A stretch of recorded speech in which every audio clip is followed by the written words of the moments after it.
नमस्कार, मैं आदित्य द्विवेदी आपका ज्योतिष मित्र आपके अपने YouTube चैनल नक्षत्र तक में आपका स्वागत करता हूं।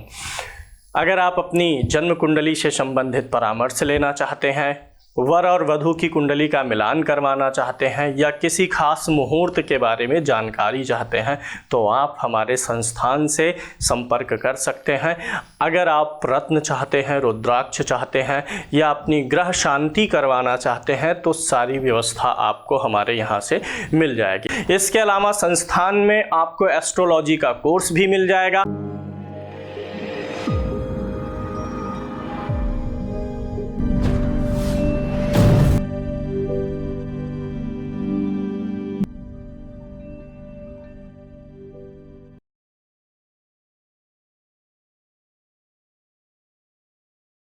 मेष लगन के सभी भावों में सूर्य महाराज के फल को आज हम आपको बताएंगे। लगन हमने लिया है मेष।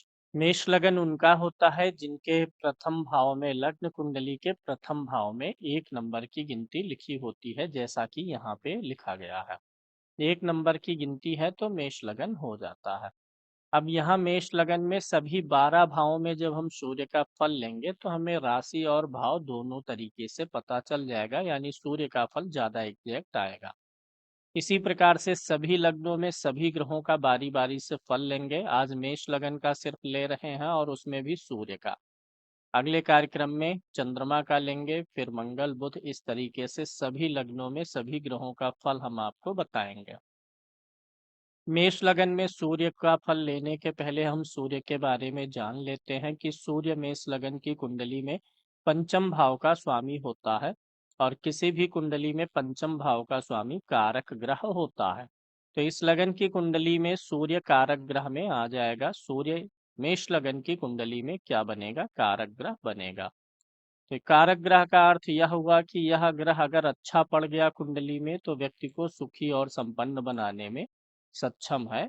ये कारक ग्रह व्यक्ति को सक्षम बना देगा, सुखी और संपन्न बनाएगा। अब ये कारक ग्रह अगर किस कुंडली में, मेष लगन की कुंडली में मंगल के साथ बैठा हो, यानी सूर्य और मंगल की युति हो, कारक ग्रह सूर्य और मंगल की युति होगी मेष लगन में, तो राजयोग भी बनेगा। अब सूर्य का फल ले लेते हैं। प्रथम भाव में अगर किसी भी कुंडली में सूर्य महाराज बैठे हैं, प्रथम भाव में सूर्य की उच्च की राशि पड़ेगी और इस कुंडली का कारक ग्रह है और लगन में उच्च होने के नाते यह मित्र मंगल की राशि पर है, उच्च राशि में है। ऐसे में जातक का जो शरीर है, देह है, कद है, वह प्रभावशाली होगा। 9 ग्रहों में सूर्य राजा भी होता है और राजा उच्च का हो गया तो ये प्रथम भाव शरीर का होता है, तो व्यक्ति शरीर से प्रभावशाली रहेगा। उसके एक्सप्रेशन जो है वो काफी प्रभावशाली हो जाते हैं। यानी जब व्यक्ति किसी से बातचीत करता है, संवाद करता है, उसको जो दिशा निर्देश और संकेत देता है वो बड़े प्रभावशाली ढंग से देता है। ऐसा व्यक्ति नेतृत्व करने की क्षमता से युक्त होता है। ऐसे व्यक्ति में स्वाभिमान की भावना बहुत अधिक रहती है। बुद्धि में उत्तेजना शक्ति भी रहती है, क्योंकि सूर्य पंचम भाव का स्वामी होके उच्च का बैठा है, तो ऐसे जातक की बुद्धि भी थोड़ी उत्तेजना से युक्त होती है। और पंचम भाव विद्या का भी होता है। विद्या स्थान का स्वामी सूर्य उच्च का है, इसलिए विद्या क्षेत्र में, शिक्षा में महान सफलताएं हासिल करता है और एक्सप्रेशन ऐसे व्यक्ति के काफी अच्छे रहते हैं। ऐसे व्यक्ति का हृदय स्वाभिमान से भरा रहता है। संतान पक्ष के लिए भी ऐसा सूर्य बहुत अच्छा हो जाता है, क्योंकि सूर्य संतान भाव का स्वामी होकर के उच्च का हो रहा है।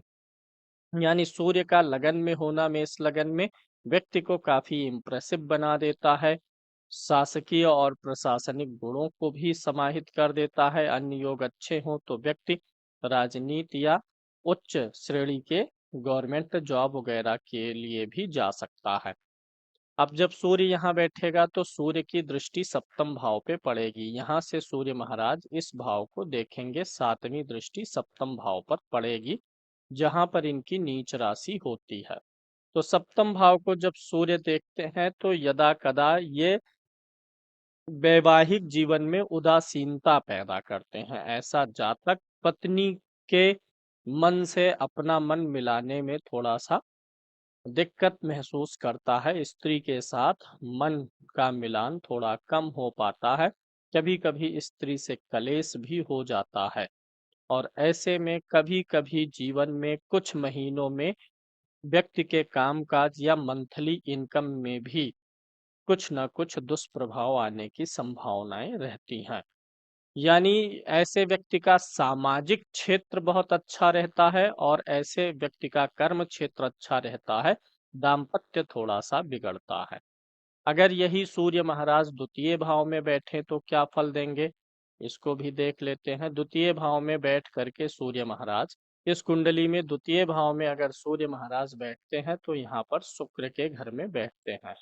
मेष लगन की कुंडली में द्वितीय भाव में बैठा हुआ शुक्र धन एवं कुटुंब में होते हैं। तो सूर्य चूंकि स्वाभिमानी ग्रह है तो ये आपका धन स्थान है और कुटुंब स्थान है। परिवार आपका अपना है, जो आपके कुल खानदान के लोग हैं, तो उन लोगों में ऐसा व्यक्ति नेतृत्व करता है, अपने कुल खानदान का नेतृत्व करता है। शुक्र की राशि चूंकि इनके लिए शत्रु की राशि होती है, इसलिए धन में कुछ बंधन सा बना रहता है। अत्यधिक धन की बचत या सेविंग होने में ऐसा सूर्य तकलीफ देता है। क्योंकि यह मारक भाव भी होता है, द्वितीय भाव मारक भाव भी होता है और संतान भाव का स्वामी होकर के जब द्वितीय भाव में जाता है, मारक भाव में जाता है, तो संतान और विद्या इन दोनों में छोटी छोटी अवरोध आती है, इन दोनों के सुख में। तो इसलिए यहाँ का सूर्य मारक भाव में चले जाने के नाते इस भाव से विचारणीय विद्या और संतान पक्ष में कुछ तकलीफें देता है। पैसे की सेविंग के मामले में भी उतना अधिक मदद नहीं करता है, लेकिन चूंकि यह द्वितीय शुक्र की राशि है और सूर्य इसमें हो, तो व्यक्ति आभूषण वगैरह बहुत अच्छे से खरीदता है, गोल्ड वगैरह की खरीदारी करके, क्योंकि व्यक्ति को ऐसा लगता है कि गोल्ड खरीदना भी धन की वृद्धि करने जैसा है, तो गोल्ड वगैरह में इन्वेस्ट करके काफी कुछ ऐसा व्यक्ति बचा लेता है। अब यहाँ से अगर हम सूर्य की दृष्टि देखेंगे तो अष्टम भाव पर पड़ेगी, जहाँ पर सूर्य के मित्र मंगल की ही राशि होती है। तो अगर यहाँ मंगल की राशि है, मित्र की राशि है, तो सूर्य यहाँ से दृष्टि डाल करके आयु को बढ़ाने का प्रयास करता है। यहाँ आयु की वृद्धि होगी और व्यक्ति जो है खोजी दिमाग का होगा। व्यक्ति किसी चीज का अन्वेषण बहुत अच्छे तरीके से करता है। जीवन जीवन जीवन की दिनचर्या में भी सूर्य का बहुत अच्छा प्रभाव होता है और यहाँ अगर सूर्य अष्टम भाव को मित्र की राशि को देख रहा है, तो व्यक्ति अपना डेली रूटीन अच्छा बनाए रखने का प्रयास करता है। अब बात कर लेते हैं, अगर सूर्य महाराज तीसरे भाव में बैठे हों तो क्या रिजल्ट दे सकते हैं। तीसरे भाव में बैठा हुआ सूर्य बुध की राशि में होता है। अगर सूर्य बुध की राशि में बैठता है तो ऐसा व्यक्ति लेखन और पढ़ाई इन दोनों के कार्यों में रुचि लेता है। पढ़ना लिखना ऐसा व्यक्ति पसंद करता है। ऐसे व्यक्ति को पढ़ना लिखना पसंद आने के साथ साथ ज्योतिष में भी रुचि रहती है, कंप्यूटर आदि के कार्यों में भी रुचि लेता है। तीसरे स्थान से हम भाई ओम पराक्रम को देखते हैं, तो यहाँ पर बुध की राशि में होने के नाते बुद्धि का बल बहुत अच्छा देता है सूर्य। यानी ऐसा व्यक्ति बड़ा विवेकी होता है और ऐसा व्यक्ति जो है पराक्रमी भी अधिक होता है। ऐसा व्यक्ति अपने संकटों से स्वयं निपटता है। एक चीज याद रखिएगा, तीसरे भाव में जब कोई क्रूर ग्रह होता है, चूंकि सूर्य भी एक क्रूर ग्रह है, तीसरे भाव में क्रूर ग्रह होने पर व्यक्ति स्वयं को अपने संकटों से बचाने का प्रयास करता है। जब यहाँ पर कोई शुभ ग्रह होता है तो व्यक्ति के ऊपर जब संकट आता है तो व्यक्ति को कहीं दूसरी तरफ से भी मदद मिल जाती है अन्य व्यक्तियों से। लेकिन जब सूर्य हो, मंगल हो, कोई क्रूर ग्रह हो तीसरे भाव में, तो ऐसा व्यक्ति स्वयं अपनी परेशानियों से निपट लेता है, स्वयं अपनी परेशानियों से अपनी रक्षा करने में सक्षम होता है, क्योंकि महापुरुषार्थ का योग बन जाता है।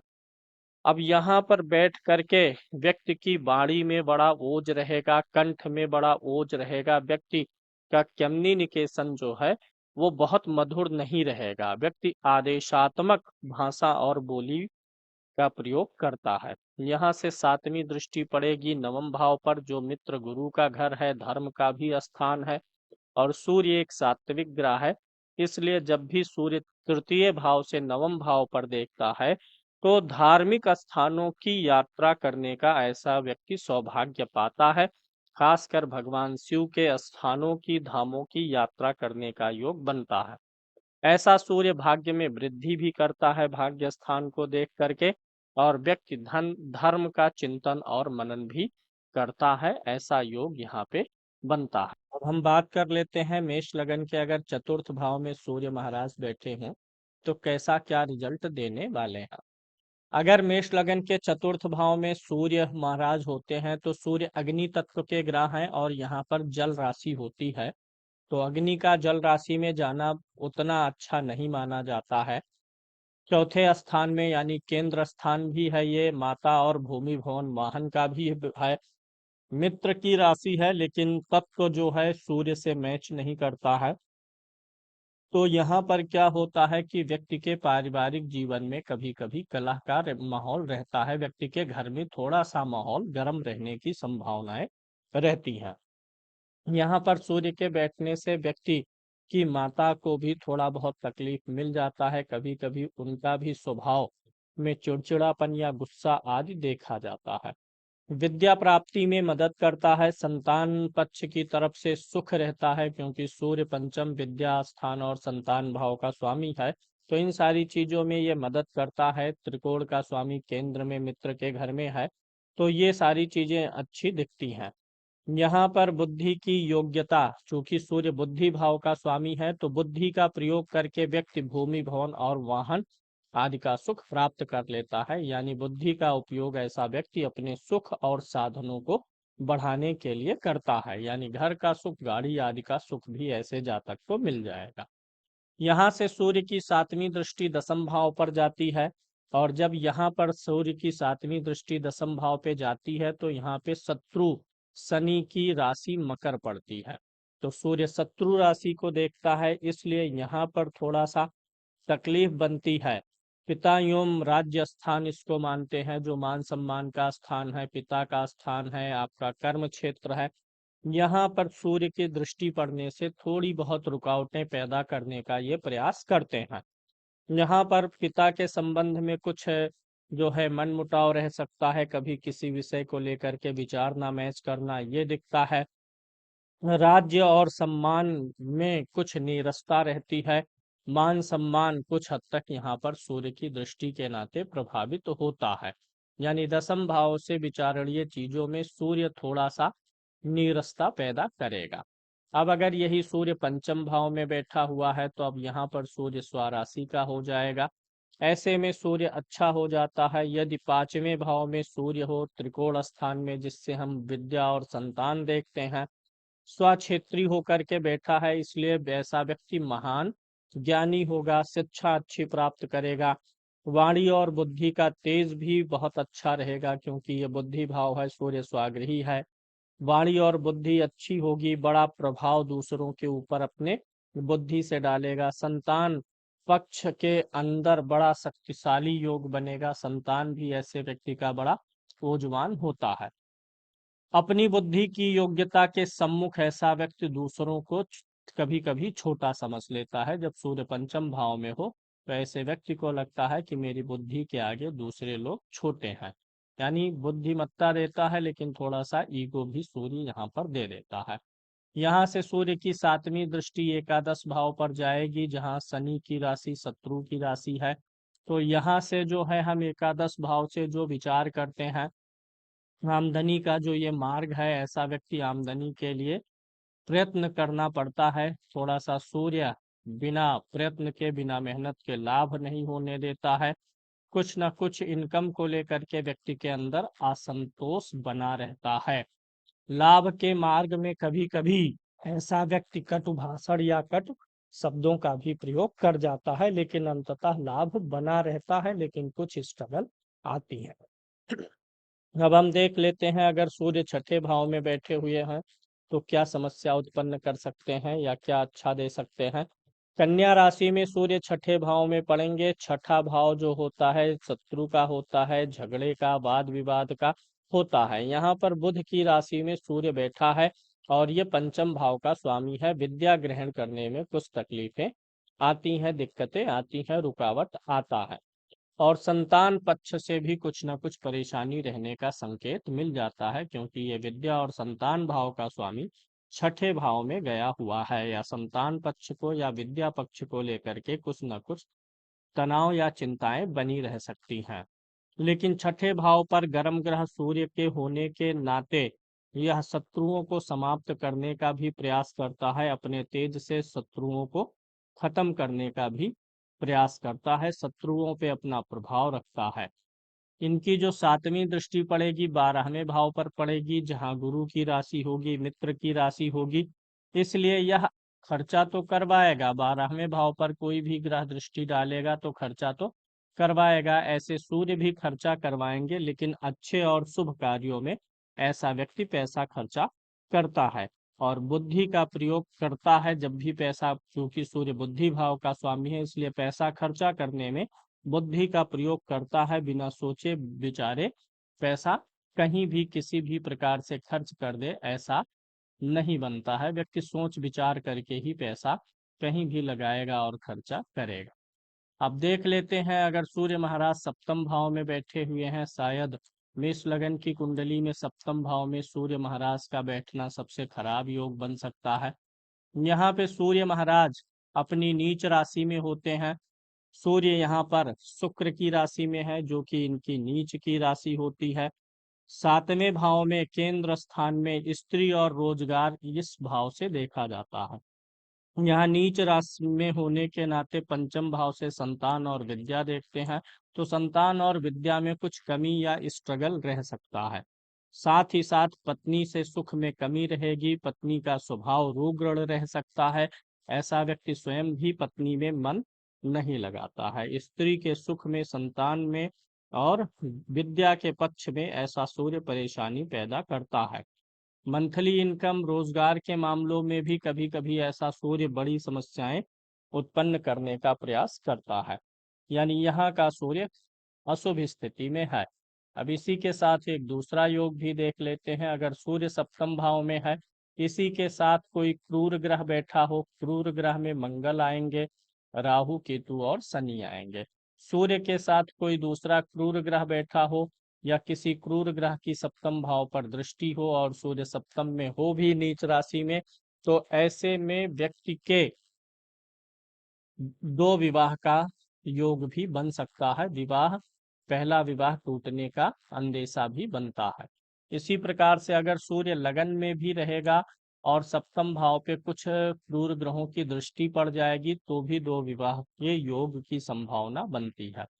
अगर सूर्य सप्तम भाव में बैठा हुआ है, नीच राशि में है, तो सूर्य की दृष्टि पड़ेगी प्रथम भाव पर, इस भाव पर जहां अभी मैं अक्षर मिटा रहा हूँ। सूर्य की सातवीं दृष्टि लगन पर पड़ती है, जहां इसकी उच्च की दृष्टि पड़ती है। लेकिन विशेष रूप से ये जान लीजिए, अगर कोई ग्रह उच्च राशि में है तब उसकी दृष्टि जितनी प्रभावशाली होती है, नीच राशि में रह करके ग्रह की दृष्टि उतनी प्रभावशाली नहीं रह पाती है।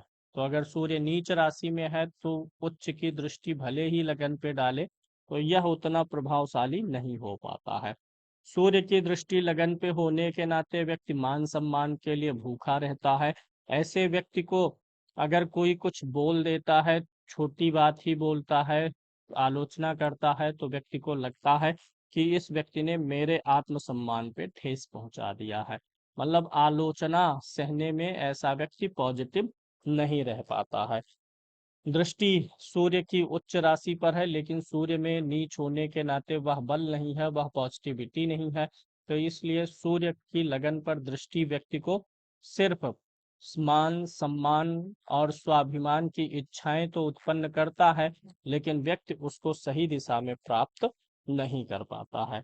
यहाँ पे सूर्य की दृष्टि शरीर को लंबाई प्रदान करने का प्रयास करती है और ऐसा व्यक्ति जो है, जब सूर्य यहाँ पर दृष्टि डाले और तुला राशि में नीच का हो, तो कुछ हद तक व्यक्ति का शरीर दुरुस्त होता है, लेकिन सूर्य के सप्तम भाव में नीच होने के नाते व्यक्ति का हृदय पवित्र है, इस बात की संभावनाएं कम रहती हैं। व्यक्ति पवित्र हृदय वाला या महा हृदय वाला, उत्तम हृदय वाला नहीं होता है, जो अपने शुभ चिंतकों के साथ साथ अपने आलोचकों को भी संभाल सके या सर्वजन संभाव रख सके। ऐसा हृदय ऐसे व्यक्ति का नहीं होता है। सूर्य के सप्तम में नीच होने से व्यक्ति के पार्टनरशिप व्यवसाय में भी कुछ समस्याएं आने का संकेत मिल जाता है। इसी प्रकार से अगर सूर्य महाराज अष्टम भाव में बैठे हों तो क्या प्रतिफल दे सकते हैं, इस पे विचार करते हैं। अब यहाँ पे सूर्य पंचम विद्या और संतान भाव के स्वामी होकर के अष्टम भाव में गए हैं, तो तकलीफ देंगे विद्या और संतान में। चूंकि मित्र राशि में है, इसलिए कुंडली के अन्य योग अच्छे होंगे तो संतान की प्राप्ति करा देंगे, विद्या की प्राप्ति भी कराएंगे, लेकिन कठिनाइयों के साथ ही ऐसा योग बनेगा। यहाँ पर क्या है कि सूर्य कमजोर होता है अष्टम भाव में, इसलिए व्यक्ति के नेत्र भी कमजोर होने की संभावनाएं रहती हैं।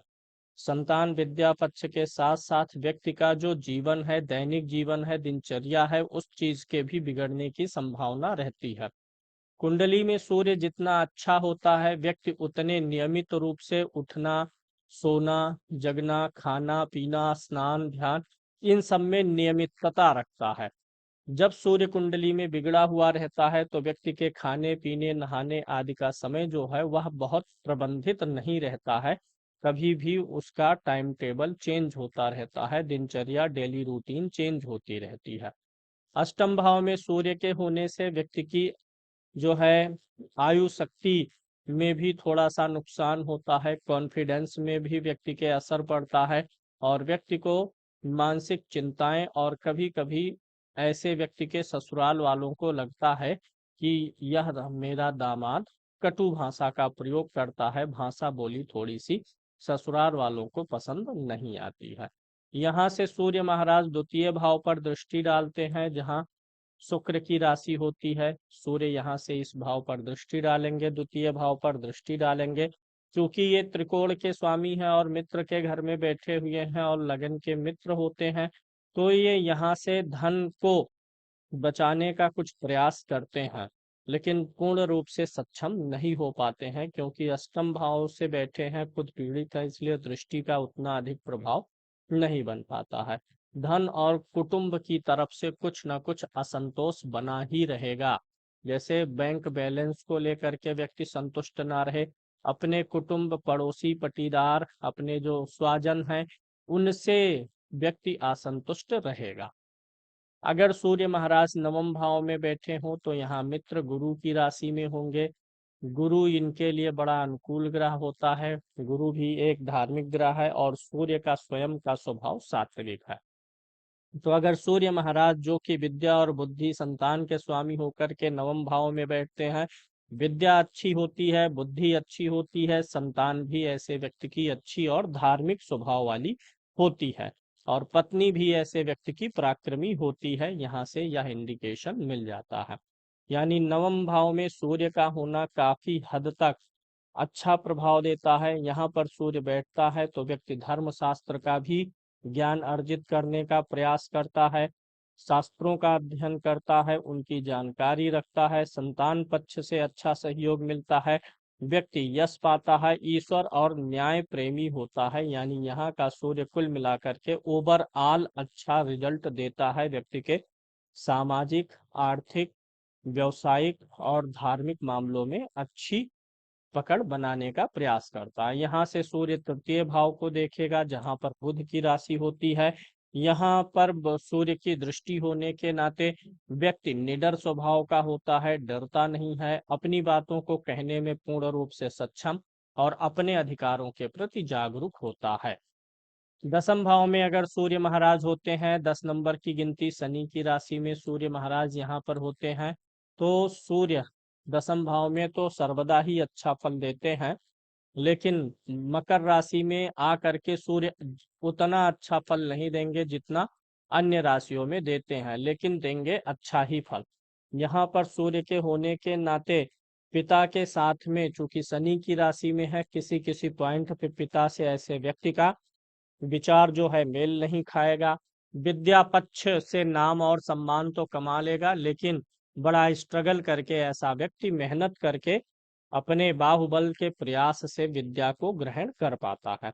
ऐसा व्यक्ति जो है अड़चनों के बावजूद भी काफी योग्य बनता है। ऐसे व्यक्ति के कार्य क्षेत्र में बड़ी तेजी से आगे उठने की अभिलाषा होती है। व्यक्ति बहुत तेजी से ऊपर उठना चाहता है। व्यक्ति का मान सम्मान बना रहता है। कभी कभी अहम भाव व्यक्ति रखता है कि ये कार्य मैंने किया। जब कार्यों की सफलता पाता है तो व्यक्ति को उसमें कुछ न कुछ अहंकार भी हो जाता है, अहम भाव आता है। संतान पक्ष में कभी कभी कुछ संतान पक्ष से ऐसी बातें हो जाती हैं जो व्यक्ति को अरुचिकर लगती हैं। यहाँ से सातवीं दृष्टि चतुर्थ भाव पर पड़ेगी, जो कि मित्र की दृष्टि से देख रहे हैं, चंद्रमा के घर को देख रहे हैं।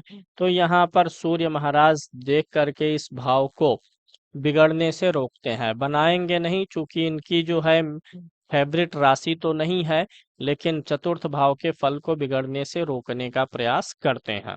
ऐसा व्यक्ति जो है कारोबार में अच्छी बुद्धि का प्रयोग करता है, क्योंकि ये बुद्धि भाव है और ये कारोबार का भाव है। तो व्यक्ति अपने कारोबार में अच्छी बुद्धि का प्रयोग करता है। सूर्य महाराज अगर एकादश भाव में बैठे हों तो क्या रिजल्ट होगा? सूर्य यहाँ पर भी शनि की ही राशि में होते हैं। शनि की राशि में होने के नाते ये इनकी शत्रु की राशि है, लेकिन एकादश भाव में ग्रह अच्छे रिजल्ट देने का ही प्रयास करते हैं। लाभ स्थान में होने के नाते यहाँ पर आमदनी के मार्ग खोलते हैं, लाभ के अवसर देते हैं। लेकिन अगर किसी दूसरी राशि में हो, शनि की राशि छोड़ करके, तो जितनी आसानी से लाभ दे देते हैं उतनी आसानी से लाभ कुंभ राशि में यहाँ पर होने से नहीं देते हैं। यानी शनि की राशि में यहाँ अच्छे हैं, लेकिन परिश्रम के साथ में धन ऐसा व्यक्ति कमा पाता है। यहाँ से सूर्य की दृष्टि संतान भाव पर अपने घर पर होती है। यानी मेष लगन की कुंडली में जिसकी मेष लगन की कुंडली है और सूर्य एकादश भाव में बैठा है, ऐसे जातक अपने पुत्र पे नजर रखते हैं। पुत्र के विकास से, पुत्र की शिक्षा से, पुत्र के काम काज से नजर रखते हैं, मतलब रखते हैं, उनको गाइड करते रहते हैं। यानी संतान पे भी विशेष ध्यान ऐसे लोग देते रहते हैं। ऐसा व्यक्ति अपनी आमदनी में संतान का भी योगदान कभी कभी पाता है। यानी संतान भी ऐसे व्यक्ति के आमदनी में, कामकाज में मदद करती है। और सूर्य जब एकादश भाव में होता है तो संतान के द्वारा भी व्यक्ति की इच्छाओं की पूर्ति की जाती है। यानी ऐसा व्यक्ति अपने संतान से जो एक्सपेक्टेशन रखता है, संतान उसे पूरा करती है। तो यहाँ पर शनि की राशि में सूर्य का प्लेसमेंट थोड़ा स्ट्रगल से इनकम बनवाएगा, लेकिन संतान पक्ष को मजबूती प्रदान करेगा।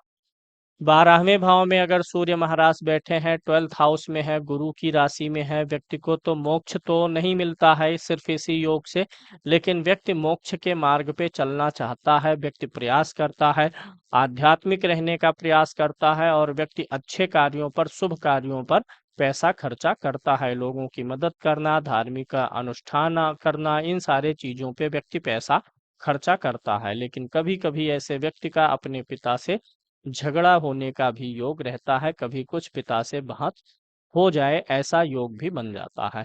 ऐसा व्यक्ति जो है 12वें सूर्य होने से गुरु की राशि में है। गुरु एक धार्मिक ग्रह है, इसलिए संतान पक्ष पर भी ऐसा सूर्य पैसा व्यय करवाएगा, क्योंकि पंचम भाव संतान भाव का है। और ऐसे जातक के संतान के विदेश जाने का भी योग होता है, या फिर ऐसे जातक की संतान जन्म स्थान से अलग हट करके जाए, ऐसा भी योग बनता है। सूर्य के 12वें होने से दिमाग के अंदर कुछ परेशानी, यानी ऐसा व्यक्ति अपने दिमाग के रहस्यों को दूसरों को नहीं खोलता है, दिमाग के रहस्य को छिपा के रखता है। ऐसे व्यक्ति को कभी कभी आंखों की प्रॉब्लम होती है, और ऐसे व्यक्ति को कभी पिता के सुख में कुछ कमी का अभाव रहता है, पिता का सुख पूर्ण रूप से नहीं मिल पाता है। यहाँ से सूर्य छठे भाव को देखेगा, जहाँ कन्या राशि होगी। छठे भाव में सूर्य की दृष्टि के कारण ऐसा व्यक्ति शत्रुओं में विरोध पैदा कर देता है, अपने शत्रुओं को आपस में ही लड़वा देता है। चूंकि सूर्य बुद्धि भाव का स्वामी है, तो ऐसा व्यक्ति अपने शत्रुओं से निपटने के लिए बुद्धि का प्रयोग करता है, और अपनी उस बुद्धि से अपने शत्रुओं में ही, आपस में ही बैर उत्पन्न करने का प्रयास करता है। यहाँ पर सूर्य की दृष्टि होने के नाते ऐसा व्यक्ति निर्भय रहता है, शत्रुओं से डरता नहीं है। ऐसा व्यक्ति कोई पहले से प्री प्लान करके किसी से कोई निपटारा नहीं करता है, वक्त आने पर सीधे सीधे प्रयास करके ऐसा व्यक्ति जीत भी जाता है, अपने शत्रुओं पर हावी हो लेता है। अब इसी कुंडली में सूर्य के द्वारा कुछ योग हमने देखे, अब हम ये भी देख लेते हैं कि अगर सूर्य कहीं किसी प्लेसमेंट में खराब है तो उसके उपचार हेतु क्या किया जा सकता है।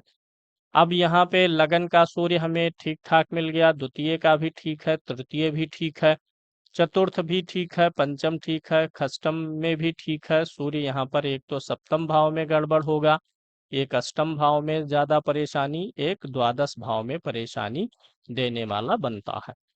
अब अगर सूर्य इस कुंडली में, मेष लगन की कुंडली में सातवें भाव में, आठवें या 12वें भाव में हो तो सूर्य के मंत्रों का जप करना चाहिए। ऐसे व्यक्ति को सूर्य के मंत्रों का जप करना चाहिए, सूर्य महाराज को अर्घ देना चाहिए, जल देना चाहिए।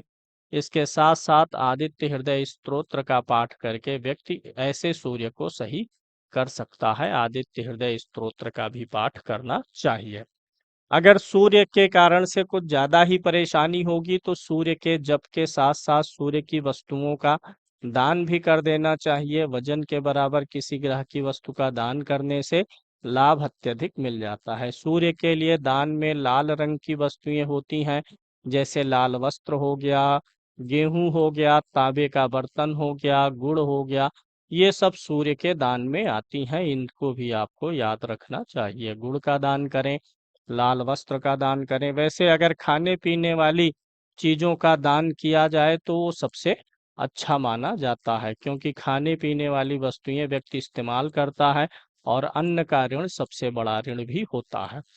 अगर सूर्य कुंडली में, मेष लगन की कुंडली में छठे भाव में, सातवें भाव में, आठवें और 12वें भाव को छोड़कर किसी भी अन्य भाव में बैठा है तो सूर्य का रत्न माणिक्य भी पहन लेना चाहिए। अगर इसी लगन की कुंडली में, मेष लगन की कुंडली में सूर्य का संबंध मंगल के साथ हो जाए, सूर्य का संबंध मंगल के साथ किसी केंद्र या त्रिकोण में हो जाए तो राजयोग बन जाता है। इसी लगन की कुंडली में अगर, मेष लगन की कुंडली में अगर सूर्य और चंद्रमा का राशि परिवर्तन हो जाए, सूर्य आकर के बैठ जाए चंद्रमा के घर में और चंद्रमा सूर्य के घर में, या सूर्य चंद्रमा आमने सामने हो जाएं, तो भी राजयोग का निर्माण होता है।